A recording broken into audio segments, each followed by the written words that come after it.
और मेरे समाज के लोगों, किसी शायर ने लिखा था कि हालात के कदमों पे कभी कलंदर नहीं गिरता, हालात के कदमों पे कभी कलंदर नहीं गिरता, और टूटे भी सितारा तो कभी जमीन पर नहीं गिरता।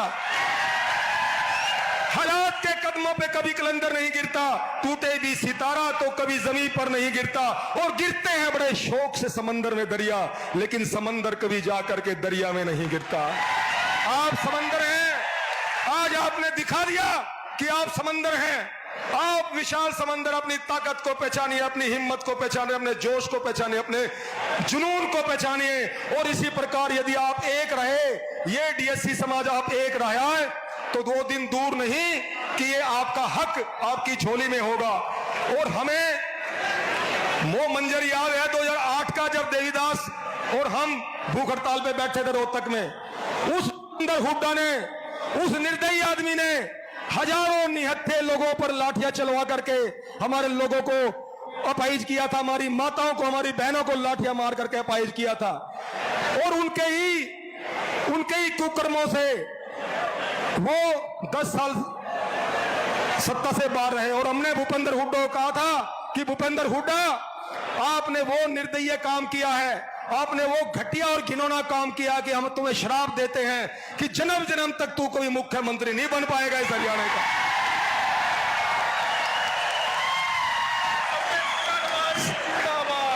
और हम पूरे हरियाणा में हमने चाहे यथ यात्रा के माध्यम से और चाहे अपने पूरे ग्रुपों के माध्यम से हमने अलग जगह रखी है। और मैं एक विनती आपसे, एक पैर पे खड़ा होकर के, एक टांग पे खड़ा होकर आपसे हाथ जोड़ के निवेदन करता हूं, आप एक बार हाथ खड़े कर लें।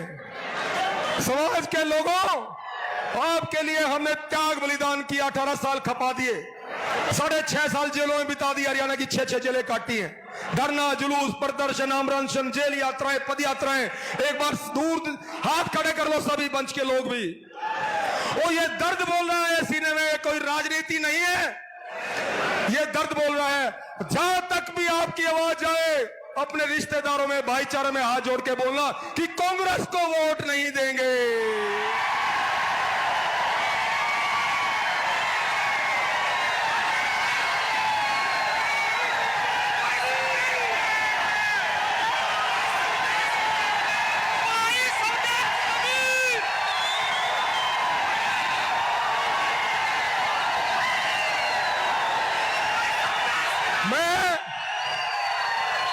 ये सीने का दर्द है समाज के लोगों। जिस कांग्रेस सरकार ने, जिस कांग्रेस पार्टी ने हमारे बच्चों का निवाला हमसे छीन लिया, जिस कांग्रेस पार्टी ने हमारे बच्चों पे की पीठ में खंजर घोंप दिया, उस कांग्रेस को नाकोचने चबाने, और वो नाकोचने केवल आप चबा सकते हो, केवल आप चबा सकते हो।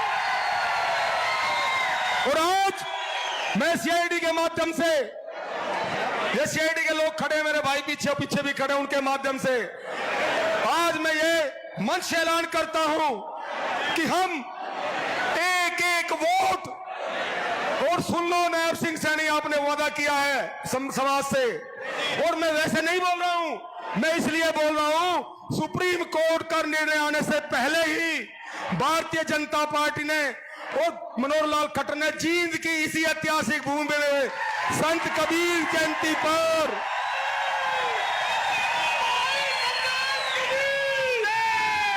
जींद की इसी ऐतिहासिक भूमि पर सुप्रीम कोर्ट के निर्णय आने से पहले ही आपको शिक्षा में करके दिया है। आज आपके बच्चों को जेबीटी में, ओटी में, बीएड में, इंजीनियरिंग में, डॉक्टरी में, पीजी कोर्सेज में एडमिशन मिल रहे हैं। और जिस सरकार ने हमें सुप्रीम कोर्ट के निर्णय आने से पहले ही आधा हक दे दिया, और मुख्यमंत्री से 3 सत्र की वार्ता हमारी हुई है, और मुख्यमंत्री ने, मैं झूठ नहीं बोलता, अगर झूठ बोलूं तो यहीं पे दफन हो जाऊं समाज के लोगों, कोई त्याग और बलिदान और कुर्बानी की है, कभी कुछ नहीं मांगा।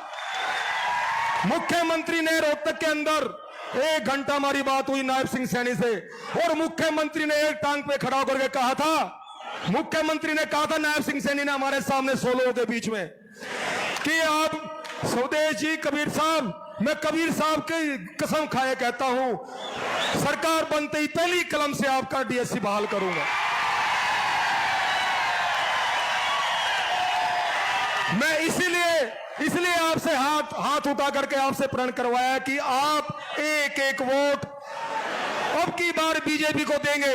और फिर सुन लो, अगर बीजेपी ने भी फिर हमारे साथ धोखा किया तो फिर बीजेपी का भी नहीं छोड़ेंगे हम, ये भी हम कहना चाहते हैं।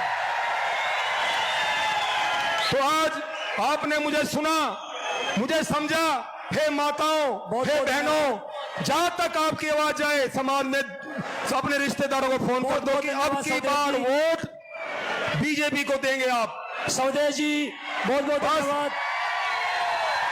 बस हे माताओं, किसी शायर ने लिखा था कि जन्नी जने तो भक्तजन, जन्नी जने तो भक्तजन, या दाता या सूर, या फिर जन्नी बाज रहे तू काहे गवाए नूर। हे समाज के लोगों, आपकी जय हो। और आज इतनी भारी संख्या में आज एकत्रित हुए हो, आपकी जय जयकार इतिहास में स्वर्णिम अक्षरों में लिखी जाएगी। इस प्रकार इकट्ठे रहना।